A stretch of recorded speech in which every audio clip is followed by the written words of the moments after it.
Welcome, everybody, to the You Are Worthy Network. I'm your host, Steve Wormer.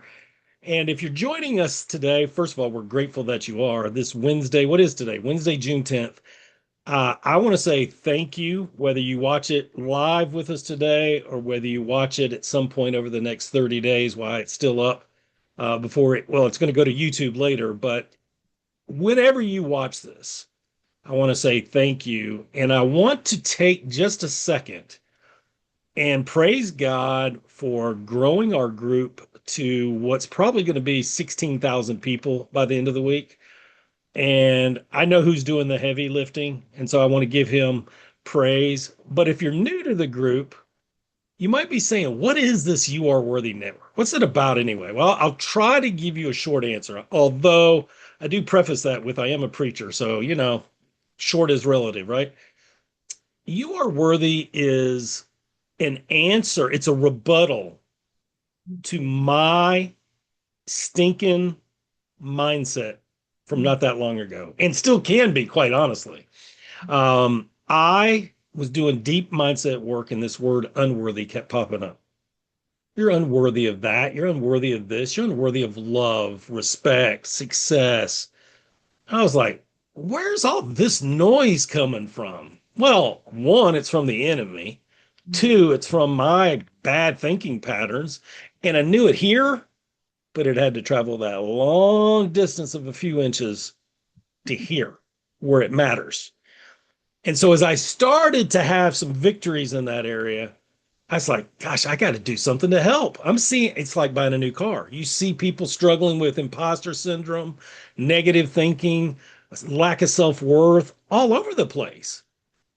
And so I launched this to give you a shot of hope, a shot of encouragement with your day.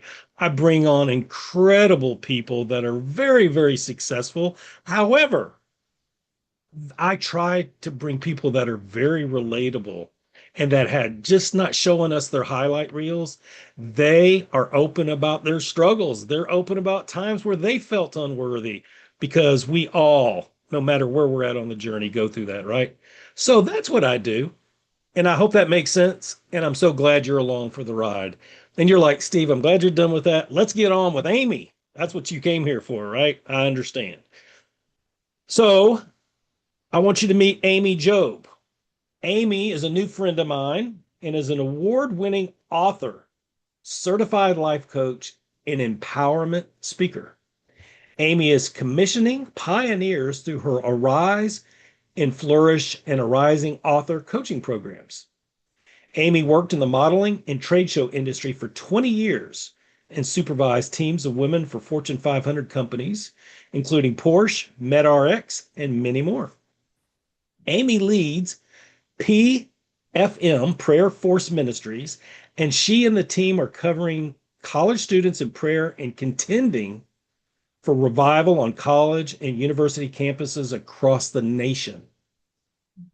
For more information and to go check out her latest book, Arise from Grief and Flourish Again, you can visit www.amyjoob.com. So many good things. Amy, welcome to the You Are Worthy Thank Network. you. Thank you so much, Steve. It's such a blessing to be here with you today. I'm excited to get into our conversation. I was talking about, praising God for the size of the group. Um, I love that I know that over time, and when I say over time, like even this interview with you, it's going to be watched who knows how many times. I've got an idea of how many times, ballpark, but it could be 1,000 times or more. And some of those folks are going to be watching from outside the United States, which I think is just this huge, huge blessing. But tell us where you're from and where you do life presently. Yeah. Well, I'm originally from northern Minnesota, but currently I'm on the opposite side of the country in Southwest Florida. So that's where we live now. So it sounds like somebody went for the warmer weather. Exactly. I needed sunshine and warm weather. Yeah, I was telling somebody yesterday that I haven't been to Florida in 3 years, and I'm definitely missing it. We've got the same spot we like to go to. We know the beach, we know the condo, we know the restaurants now, and it's like, oh yeah, we got to get back. 3 years is too long. Yeah, I hope you can come back. It is so relaxing, refreshing, and I think just so healing to be by the ocean. And I feel close to God here. So I'm thankful he moved our family here. Yeah, my wife was saying something. We're in Memphis, Tennessee, and it's just starting to crank up. We're in the 90s all week, Okay, good. and she said something about it. And I was like, "You're right. It's going to get hot." I'm just grateful we're almost mid-June and it's just now starting. I said, "But remember those winters in Central Illinois?" It's like I like the heat compared to the cold, for Yeah. sure. So tell us who you do life with. Tell us about your family. Sure. So I'm married to Eric Joob. We've been married almost 28 years. So we met when I was going to Christian Life College. So we lived in Chicagoland for, a long time before we moved down here 3 years ago. So thankful for my husband. He runs AV3 Productions. He's got a production company. He's out working now with our son Ashton. So Ashton also lives down here. He just graduated high school early and he will be starting Liberty Online this fall. And then our daughter, Ariana, she is out at Colorado State University. So she's going into her senior year and she's studying biomed. So really exciting things happening. A lot to be proud of, for Yeah. sure. Thank you. And when the four of you are all together, which is probably starting to become more and more of a challenge, Yes. um, what do you guys like to do for fun? Yes, I love when we're all here. Of course, as a mom, my heart is just full. So usually when we're down here together, like in Florida, we usually try to hit the beach, or go out and explore a new area, maybe a new island, or, even just go to a new restaurant. Sometimes we just hang out at home. Um, and just, being together, like you said, it's precious as they get older. And then, of course, our daughter being in Colorado, it's always fun to go on adventures. We try to go hiking every time we're out there, and just explore her whole area, or she'll take us to a new city, outside of, where she's going to school at Colorado. So, yeah, it's fun to explore different places after living in the Midwest for years. Yeah, I heard that Chicago reference, so you knew exactly what I was talking about when I said this. When I said the central Illinois cold, Yeah. Chicago's even more brutally cold and windy because of the lake effect, right? Yes, it is. It's cold. I mean, northern Minnesota, where I'm from, is probably the worst. It's close to Canada, so that is like right off Lake Superior. But yeah, it's cold in Chicago, and there's exciting things there, though. There's a lot more to do there than where I grew up. It's unless you love the outdoors, which can be amazing. But yeah, it's nice to just be down here and kind of see the sun a lot. Yeah, for sure. So you said your daughter's in Colorado and your son is still in Florida. Did I hear that right? Yes, yes, that's correct. Hmm. Yeah. Yeah, it is harder and harder to get them together. I have three, one's out of the house, and then Okay. my two in the house are 17 and 15. Okay. And I'm already starting to notice like the 17-year-old, he graduated almost a month ago from high school, so he graduated a little early. Yes. But he's not 18 yet, but he's constant. I mean, he works full time, which is great, but he's Good. like constantly gone with friends. But they also come here a lot, which I like. Good. But I'm like, I'm catching myself in that phase of, okay, this is a taste of what's coming. I get You're it. seeing Yeah. him less and less, but I'm grateful that he likes to bring his friends over still too. So that's Oh, good. that's wonderful. Yes. Yeah, Yeah. my son is the same age. And then where's your older one? Where does That's a long story, but the short version is she's in Georgia Okay. starting her life her way. Yeah. But yeah, that's a more challenging situation for sure. Okay. Yes. Well, I pray Um, God blesses your daughter as well. I appreciate that. I'd like to take you back in time. Hmm. Let's go back to high school. Okay. Let's go back to senior year in high school. Let's even get more specific. Let's get down to there's a week left. Hmm. Too late to bring the grades up by this. Well, I'm assuming that. Um, do you have senior-itis to the max with 1 week left? You've got the cap, you've got the gown, maybe you got the class ring. Uh, I doubt you were the one put in charge of getting the beach ball, but maybe, I don't know. But I mean, it's right there, right? And you're talking about it, you're excited about it. You You know where you're going to work that summer, you know where you're going to do in the fall, or on the other end of the spectrum, maybe it's not so exciting. Maybe you have security in high school and the teachers and the friends you've made, and maybe you're unsure of what's next. Maybe you're like, I guess I better get a job. I don't know what I'm going to do in the fall. I'm going to miss this place. Mhm. Or somewhere in between. Where was 17, 18-year-old Amy? Yeah, I would say definitely somewhere in between. I grew up in a very small town outside of Duluth, Minnesota. I grew up in a small Finnish community. So I'm Finnish American, like Finland, Scandinavian. And so we were like close because 2,000 people, I mean, our graduating class was 72 people. So Hmm. I had a group of friends, we called ourselves the family, and just like a very bittersweet kind of childhood. So there was really good things and hard things. And I think that's kind of how I felt about high school too. So, exciting things like I was cheerleading, cheerleader, captain of the squad. I was student council president. But then also I had this other side that I was really hurting from my childhood and my past. So I was beginning to like experiment more with drinking and things and trying to escape. So I definitely had mixed feelings. Part of me wanted to stay, where it was comfortable or felt safe, in school or with my close friends. And part of me was just ready to get out and explore. But I was enrolled for college that fall. So I did have that. Although I wanted to go out of state, kind of itching to get away. And mom and dad said, will you please stay, in Minnesota for your freshman year? And so I went away to college with my best friend, Stacy. I was going to ask you, I just had a feeling you wanted to get away, and I was going to ask you if you ended up going local. So that was the case, huh? Yeah, for my freshman year, we did. I went to Bethel College. It's now Bethel University in St. Paul, Minnesota. So it was kind of interesting because it was a Christian college, and I really was wanting to kind of launch out and explore, and not really live Christian values. And so that made it a little bit challenging, but I was a good student, and kind of mom and dad and I had an agreement if I did well in college, they would pay for my college. And so that was motivating for me. And I've always kind of had that driven personality. So I ended up being a cheerleader with Stacy. And in my freshman year, we were hockey cheerleaders. This is before they even had women's hockey, but that was kind of a lot of fun, And the good part about being down there my freshman year, my dad ended up having a job out of town. So he worked down in the St. Paul area during the week. And so I really got to know my dad that year. So every Monday night, but basically we would go on a date. And so that was really cool because I never had felt that close to my dad. And that's something that happened freshman year. And I'm really grateful for those times. Oh, wow. So, I think you just reminded me of something that I've long forgotten, and you might still have to give me a refresher because those listening may have the same reaction I did the first time I heard it. There's actually cheerleaders for hockey.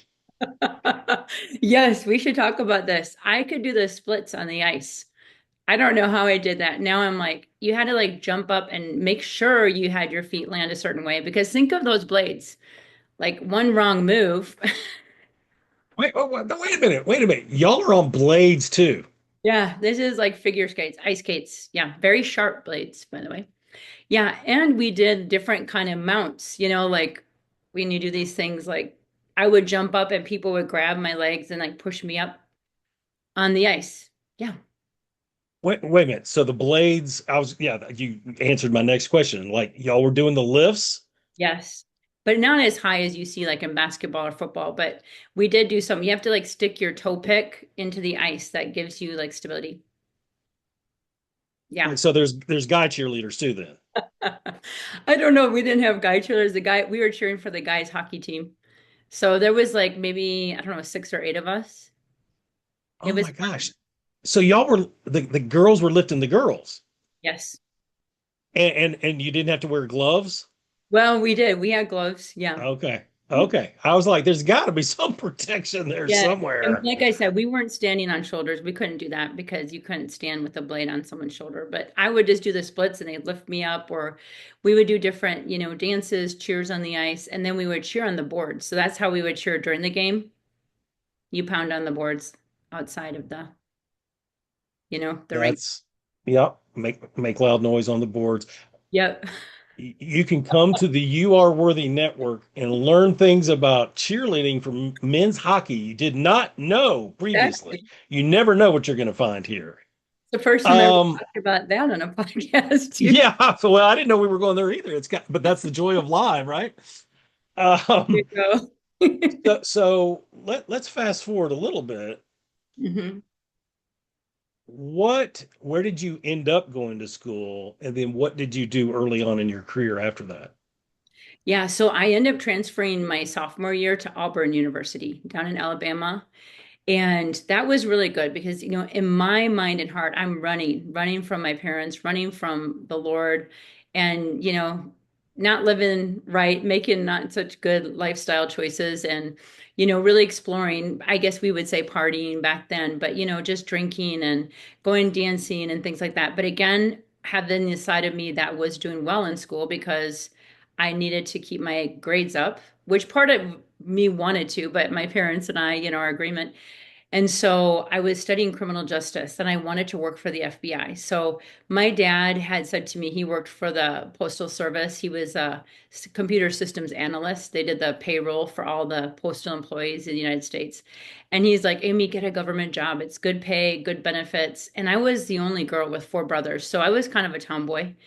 And so I thought, yeah, I'm going to work for the FBI. This will be exciting. And um, after I think the life-changing thing that happened for me is after sophomore year, I went to Europe, which I'm really thankful to this day. My parents sent me. They never were able to go and went on this kind of youth exchange program for like 5 weeks with people from Auburn. And I really, of course, partied over there, but I really hit a rock bottom too. So seeing, we were in Amsterdam for 3 weeks. I was in Spain on the Spanish Riviera for a couple weeks, but really seeing just kind of like where all this partying and craziness was leading, and kind Mm. of feeling like, wow, this is like a wake up call.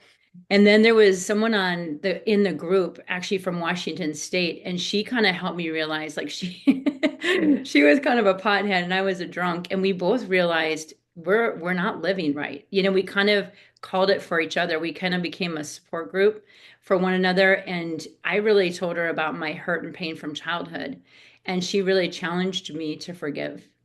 And she was the first person that said, even if, people don't say, I'm sorry to you, you can still forgive because it'll set you free. I don't even know if she was a Christian, to be honest, but it was the beginning of me realizing, hey, this lifestyle is not taking me, where I want to go. And it was the beginning of a wake up call for me. So it sounds like, without going too far down the woods on it, you found the Lord, or I don't know, in your situation, maybe recommitted to the Lord on the plains of Auburn. I did. Yeah, when I got back from that trip, it was a couple months later, and this young lady had been reaching out to me named Annie Ross. And we were in a political science class at Auburn, and she just kept asking me to go out for a Coke. So we would get together, my drink of choice, Mr. Pibb at that time.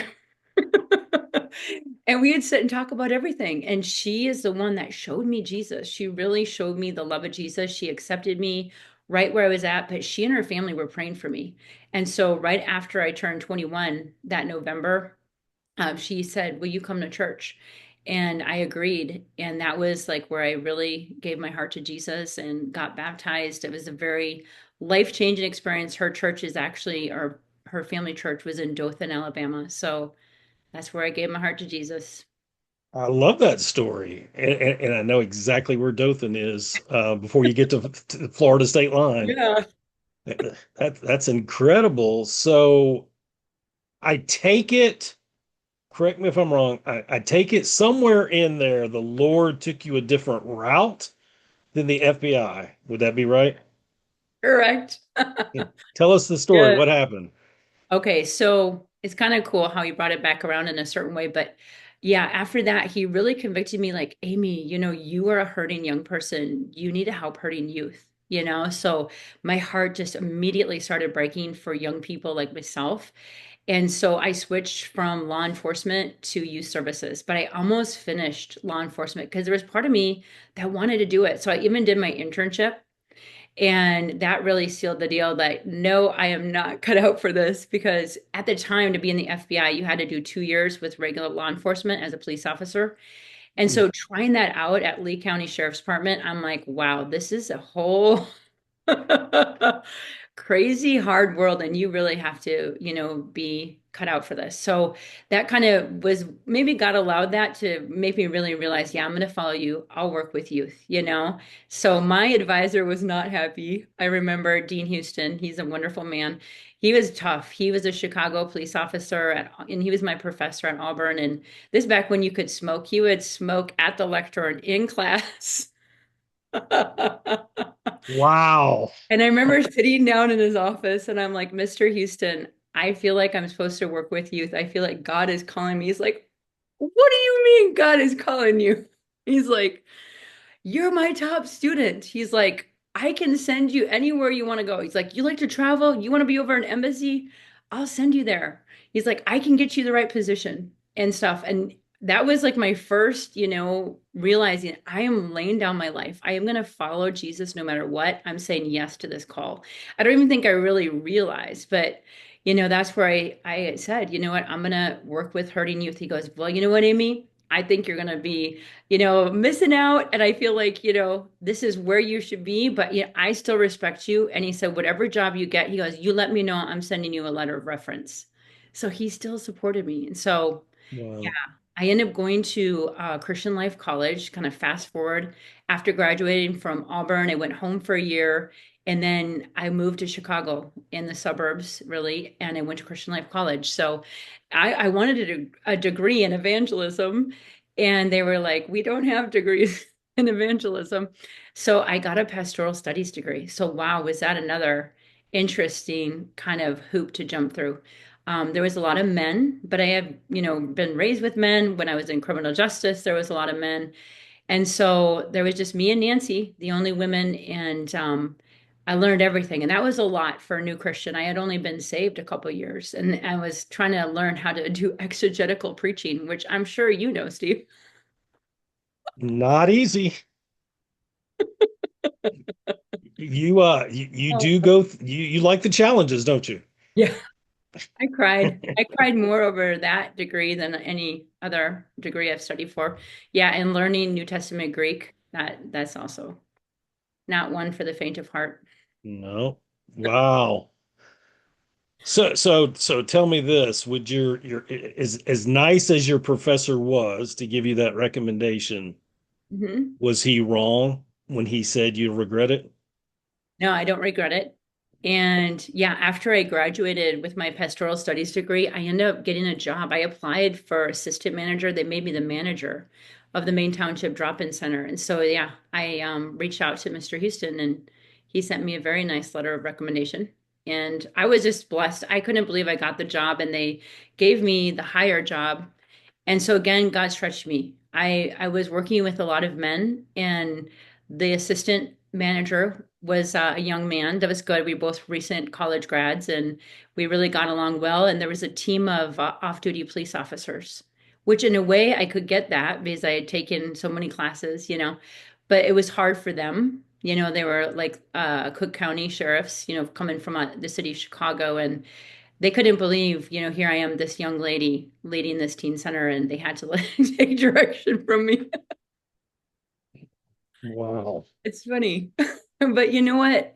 In the end, I was there for about 3.5 years. God worked it out. Like I was sent to classes on how to learn to manage, which at the time I was like, why do I have to learn? Okay, I'm going to learn.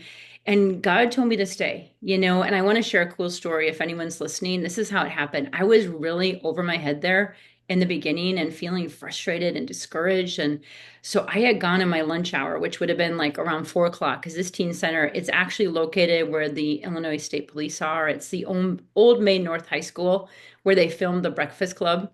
So if you watch that movie, so it's in that building. So I'm like on my lunch somewhere at a park, just trying to seek God and saying, am I doing the right thing? That this is so hard. And I don't have favor here and it's difficult. Should I leave or whatever? Like, am I supposed to be here? So I'm in the car crying out to God, literally crying, and someone taps at my window. And it was a woman. And she goes, excuse me. And I rolled on the window. She goes, I'm a Christian. I've been praying for you. And she goes, I just want you to know that God cares. He sees you and you're right where you're supposed to be. Mm, wow. God is, Were you grateful or freaked out or a little of I was both? a little bit of both, but I could tell, like, I felt a peace about her, because part of me is like, who's tapping on my window? But I was grateful because I was like literally asking God, and He sent me someone to tell me I was where I was supposed to be. So, this is what I wrote a chapter in my first book, Model Behavior. Just because God calls you somewhere doesn't mean it's always easy. I think we sometimes equate if I'm called, it should all be easy. It should just go smoothly all the time. Mm. That's not always the case. So don't give up if you are in a place where He's called you to be. Chances are He's growing you and refining you, and He's going to show you. Yeah, I think that's the key, right? Like, I think we can go into those new environments hopeful with all kinds of expectations. Maybe nobody even has the script except us. Mhm. Um, and then it doesn't go the way we anticipated. The script's a little off. God's got another script, but you get in the middle of all that and it's like, oh, I think I'm the one here supposed to be learning the lessons. I'm supposed to be the one growing. But it's all in preparation for something else. It's Yeah. not, it's that the experience is not lost at all. Mhm. Um, so there must have been a period of time where you got into some of the corporate jobs too, right? Well, you know what? Eventually from there, so I've kind of been very unconventional. That's okay. My whole career here, I've kind of on my third career now, if you will, but I worked with teens all through my 20s, till I was almost 29. And I was a triathlete, so I was really good. I was a top amateur, run, bike, swim as triathlons.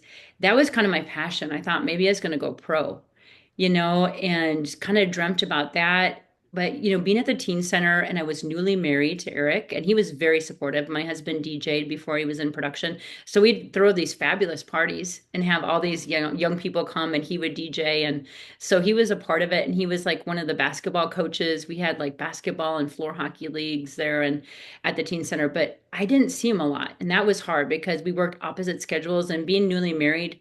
So kind of seemed like, okay, I don't know that I meant to stay in this job because I want to spend time with my husband. And then I was injured in triathlon. So I was very devastated. I got in a couple of different accidents and Mm, really hurt my back. And so that whole thing was coming to a close. So I was really kind of went through this depression, like in my late 20s, trying to figure out like these doors seem to be closing, but the new one's not opening. You know how they say it's like, when one door closes, another opens, but it's HE double hockey sticks, right, in the hallway. So I was sort of in that hallway, right, trying to figure out like where am I going? And so during that time, I started praying, and some people, including even family, but even strangers, had said to me over the years, you should model. And so this really became something like, okay, I'm going to be a model. Like I was such a tomboy, So imagine like Miss Congeniality, Sandra Bullock, and she's like this police officer goes undercover, right? That was me a little bit. So I'm like, how do I, kind of wrap my head around being this, teen center, this triathlete, and now, doing something that seems so feminine and, but I had the whole background with cheerleading and, my good girlfriend. So I just lay a fleece before the Lord, knowing that it seems like the teen center, it would just become heavy. And that's kind of how I say to people, if you're completely losing peace, like as I went on, I was just like, I sensed the transition was there and I had to just surrender to Him. And when I started to surrender in prayer and pray, and I laid a fleece and I said, Lord, if I meant to get in the modeling industry, would you let another stranger tell me that I should do this? And so within 2 weeks of that prayer, it's exactly what happened. So I was at one of those radio focus groups. You give your opinion. Like, hmm I don't know, like back in the day, you do these things for Back in like, the day, yeah. yeah, okay. I don't know if they still do them, but Mhm. I was on one of those. I walk in and I sit by these women, and this lady says to me, she goes, okay, I hope you don't think I'm strange for saying this, but she's like, you have a beautiful face, and I think you should be in modeling. There's your answer. There was my answer. So, and Eric, of course, I had talked to him and he's like, Amy, I say yes. He's like, he kind of joked about it. He's like, I always wanted to marry a model. He's like, go for it. So I wanted to know, one, God was in it, and two, my husband was supporting me. And so once I knew that, and then I had this lady say that, but that was just the beginning because it was hard back then, the late 90s, to figure out how to get into modeling. There wasn't any social media. The internet was just coming out. So it was like go to the library.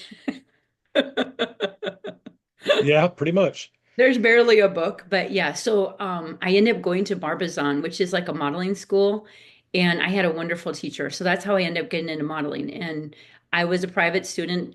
Miss Newport was my teacher, and she really helped me. She was great, and that is what launched me into this whole new career.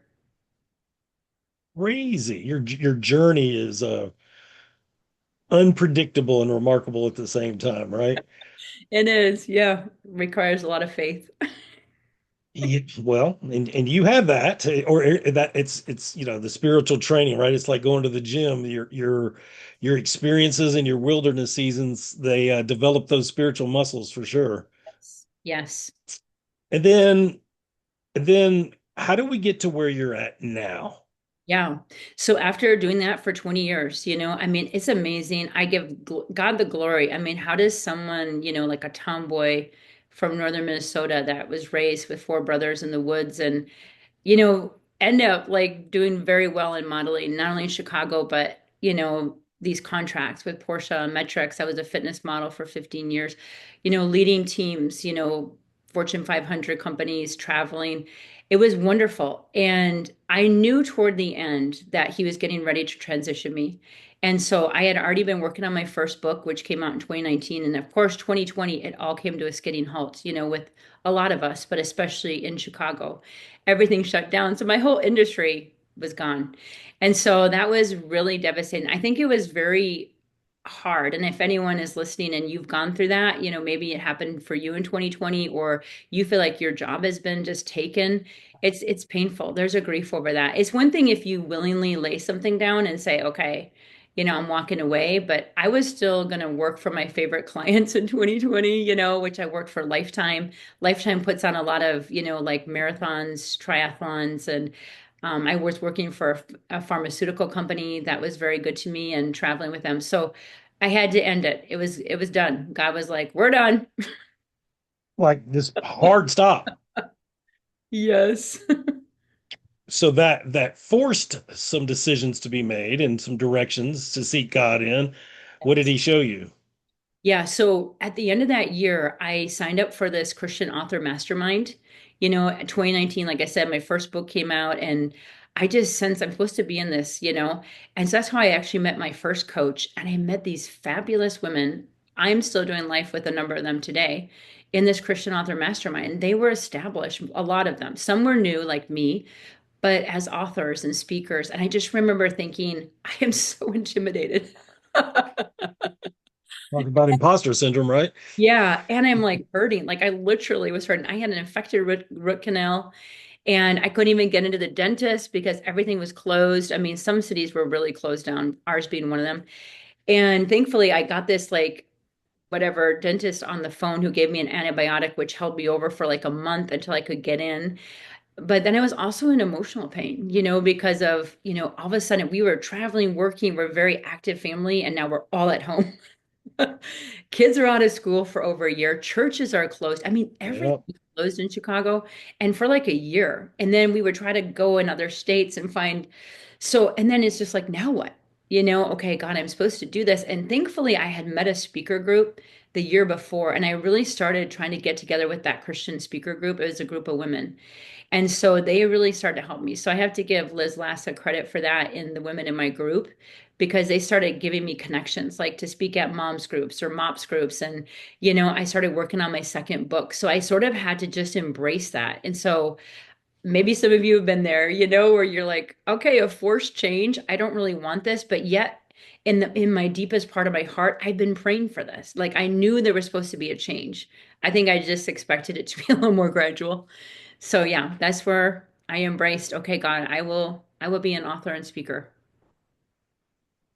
So what's your favorite thing to do in terms of business? Like if you had the perfect day laid out, Mhm.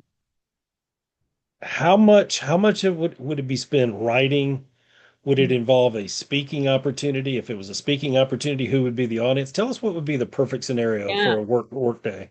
It is interesting because I do have this thing of three, like I did run, bike, swim. Now I'm author, coach, speaker, but I'm also an intercessor. But I think, it would involve all of those things, and of course prayer. So always God first, in the morning, Hmm. spend time with him in his word and pray for others and however he leads me. And I launched my ministry, Amy Joob Ministries, in 2022. So he's given me a team of women, and I pray for all of them. So I mean, that would be ideal if I could have a call with all of them and we could pray together and encourage each other. And yeah, I'm finding that I'm writing best in the morning. So I'm working on my fourth book right now. And so I would take time. I'm trying to say an hour, like this might not be every day, but to take, time to write like that. And then I really love coaching. I really love helping women find their purpose or move forward, like from their stuck place, to send forth into their calling. So of course, I gotta like, have a couple coaching calls. If I could even do in person, which I've done, that's always a lot of fun. Hmm. And then I've started praying with a group of women down here in Naples, and it's been so rewarding. I love in person. And so I would definitely have that in my day. And of course, family time. Love to have dinner with the family and just spend time with my husband, even my dog, go to the sunset. My husband and I have these electric scooters, and so we're not too far from the beach, and we take our scooters down and makes you feel like you're 18 again. Nice. It sounds like you're living your best life. You're in the sweet spot. Would you agree?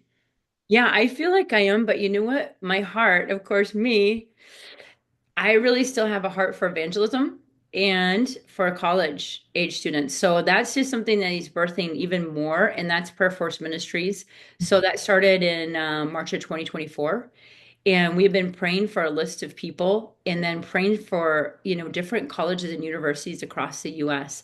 And really, he is burdening my heart more and more. And so we're just starting to look at my husband and I, how can we partner with different, campus ministries at some colleges, and then from there, even picturing putting on revival events where maybe it's more of ecumenical, like different campus ministries and churches coming together and just seeing like an event put on that would draw the unsaved and seeing young people like myself that didn't know Jesus and found him at 21, help them to find Jesus in college too.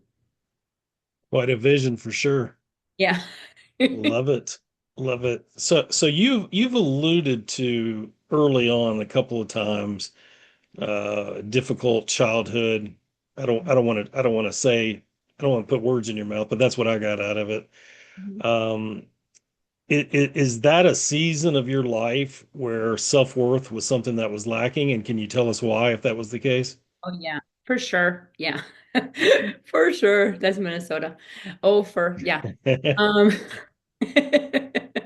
I can hear it. It's still there a little bit. I'm laughing, but I laugh because he's giving me joy. But I mean, the truth is, it was very hard. Trying to think of words to say. So I don't want to like fully, uncover or be disrespectful or anything like that. But because God Yeah. has actually really healed, my heart and even my parents. My dad passed away 4 years ago now, Dennis. My Mm. mom is still around. She's in memory care though. And so here's how I'll explain it. Like mom and dad, I mean, growing up, especially dad, he grew up in an alcoholic family. And so his parents really didn't even take him to church. Like they were Catholic. They didn't go. They just sent the kids to catechism or, whatever that is to get confirmed. And so him growing up with that, his way of kind of moving the ball forward is I'm not going to drink, which was good, but there was still a lot of underlying things there, right? And then mom, her past was more of a mystery, which I was always trying to figure it out. But I think there's just like a lot of mental health challenges there. So you kind of bring that together. And I think their heart was to do the right thing. Like there was five of us, five children, and they wanted to have a family, they wanted to do things right, but they were just not the tools in their toolbox, if you will. And then all the drama and trauma that they grew up and then not really, seeking. I don't think therapy and counseling was as big of a thing back then. It wasn't as readily Mm. available. I know they occasionally went to someone that would have been probably more like a psychiatrist or something, but I don't think it was as easy to access as it is now, right? So with all that being said, it was very confusing because we did go to church and that was important. There was times we did devotions, but then there was just a lot of abuse within the house, right? So emotional, sometimes physical. And so all of that. And then mom and I not connecting because of her mental health things. And then dad, getting a job out of town, when I was fairly young, maybe fifth or sixth grade, which I think kind of saved their marriage, but he was gone and I really wanted my dad there. And then three older brothers that, well, I would say like there was times things were okay, but there was a lot there too. Me being the only girl. I'll just give you some examples. So like they would like make these bottle rockets. I would walk out of the house trying to walk to Stacy's house, my best friend I was talking about, and they would shoot bottle rockets at me or, just okay, let's put Amy in a box and roll her outside and leave her out there in the snow. Like, probably maybe normal stuff like my one brother, but here's how God uses it. So my oldest brother, Danny, didn't want to give me a ride to school. And so I had to run alongside of his car. And every time I tried to jump in, he'd speed up. So this is probably early training to be a top. Yes. So just things like that. My little brother and I were always closer, and that to this day we are still closer. But that was all very confusing and very painful. Like not really connecting to either parent. And so there was kind of that, hard place, that vacuum, if you will. And I think that's where I really gravitated toward my friends and toward their families. But I didn't really understand God in a healthy way or parents in a healthy way. But I thank God he knew, his hand was on me and his hand was on, if you're listening, Hmm. you, whoever's listening right now, who feels the same way, he always has his hand on you. He did have his hand on you. And he allowed certain things to happen, but he also allowed, protection around you. And so that's how I see like my friends and their parents in a small town. It's like I had a strong community around me, so I think that's what helped me from really going off the rails. I appreciate you sharing that vulnerably. It's Mhm. we always want to respect our family and our Yes. parents, but they're flawed just like we're flawed. And Yes. um, you know, I uh I have said to my children, especially when they were younger, countless times, and I know we're talking about different situations, but like maybe I raised my voice or I got impatient with them or or I said something disrespectful to my wife in front of them, whatever it may be, right? We're human. And I always remember, gosh, I feel awful, but this is an opportunity for me to show them. I know your situation was different, but like this is why daddy needs Jesus too. Yes. And Yes. and, and would y'all come pray with me now? Because I, Mm, I I need your help to pray. that's so And because I didn't have that growing up either, so I totally relate to what you're saying. good. Yeah. Um, but it is amazing that you endured that, and God did have His hand on your life, and He had a plan for your life. And as difficult as some of those days assuredly were, um, it was a chapter in your life. And this is what I tell the viewers all the time. It was a chapter. It wasn't the whole book. So Hmm. some of the best chapters were still to come. Yes. And you're living some of those chapters right now today. So I appreciate you sharing vulnerably what you shared. Tell us about the fourth book. Can you share about the Yeah, fourth book? yes, I can. And I just want to agree with what you said. I feel like I wouldn't be here. And it was actually one of my childhood friends that said it, Amy, you wouldn't be who you are today Hmm. if you hadn't gone through that. So, it's like that verse in Job 23:10. He says, I know the way that you take, and after I have tested you, you will come forth as gold. So he is bringing us forth as gold. He's bringing gold nuggets. I mean, even learning forgiveness, toward my family, toward my parents. And like you said, even saying to my children growing up, as I'm working to kind of break these generational things and do life different, saying sorry to them or, like you said, asking for prayer and just kind of being aware. So it's like, yeah, that's a huge part of it. So my fourth book, Jump Through These Hoops, is the working title. I actually, as I'm writing Arise from Grief, to kind of give you a premise, while we were down here in Florida, about a year into that, my brother Donnie died by suicide. So it's very Oh, devastating. So he's my second oldest brother. Yeah. And he was actually one that was creative like me, prophetic.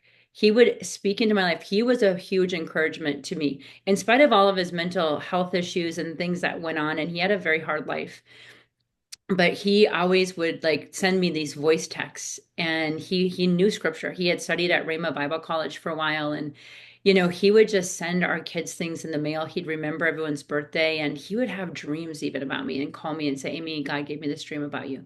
So I mean, it was very devastating to lose my brother Donnie, although he was really hurting. It's just a whole there's a whole nother story to that. But a year after that, because he dies in 24, and then my book launched the fall of 25. And so it was very exciting. Last fall it came out, went to #1 on Amazon. I had an amazing book launch team, which if anyone's watching, thank you. I mean, I just feel like God just blessed me in ways I couldn't imagine. And during that time, though, which I didn't tell most people, my closest family knew, and a few friends that I was close to were praying. But I was going through my biggest health challenges of my life, and I ended up going through breast cancer last fall. So that was happening on top of the book coming out, and I didn't feel ready to talk about it, which I am normally very open and vulnerable, but I felt like the Holy Spirit said, just wait, and so I wasn't ready to come public with it. I think I couldn't even really wrap my head around it, to be honest. And it was unknown. It was like tests were being done. I had like 8 tests, and the last one was a surgery. And they were like, well, this pathologist thinks you have it. This pathologist doesn't think you have it. So it turned out I had Wow. something called ductal carcinoma in situ. And they caught it early, and I am at stage 0. And I thankfully just went for follow-up tests in April, and I'm benign. I'm just so glad. Wow. Amen. It's just, it kind of like, it's a premise for this book now. And that was the promise God gave me. So when I got all these like referrals after I went to my PCP, in 25, before this whole process started, he said to me, I said, God, what is going on here? I thought I'm like this healthy person. And he said to me as I walked out of that doctor's office, he said, jump through these hoops, Amy. You'll pass every test. And so he never said how many hoops. Hey, plural, right? Or how hard some of those hoops may be to jump through. Yeah.